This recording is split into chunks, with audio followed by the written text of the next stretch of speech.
Hello guys,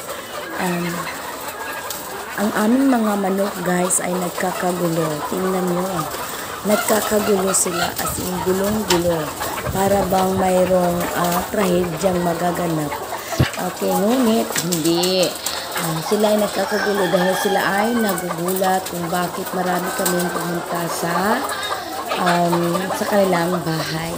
It is because guys, kinakailangan na namin lagyan o install yung net kasi nga po every time na mag-feed kami nila ay mayroon ding taga-outsider na mga manok na siyang kakain rin sa kanyang mga feeds. Kung kaya madaling maubos ang feeds nila.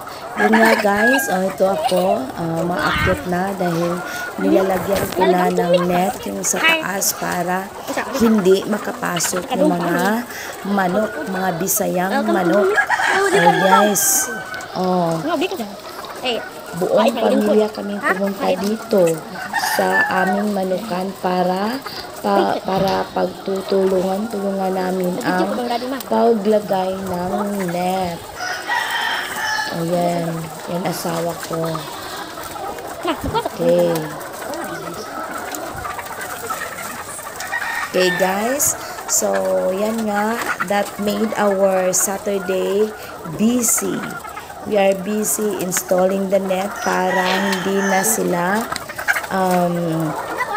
maagawan sa pagkain ng kanilang feeds.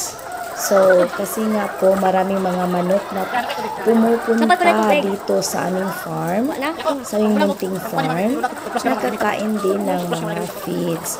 And, siguro isa yan sa dahilan na nagkakasakit yung ibang manok namin. Dahil nga, kahit saan sila pumupunta. And then, nahawaan yung ibang manok namin.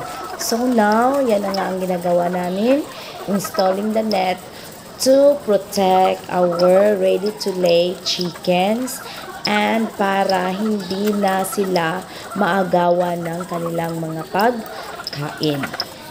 Okay guys, ganito po ba ang ginagawa ninyo sa inyong mga ready-to-lay chickens? Okay. So, thank you Lord God at natapos din namin ang aming ginawa ngayong araw na ito. Installing the net to protect our chickens and para hindi sila na maagawa ng kailang pagkain. So, yun nga po, natapos namin yan.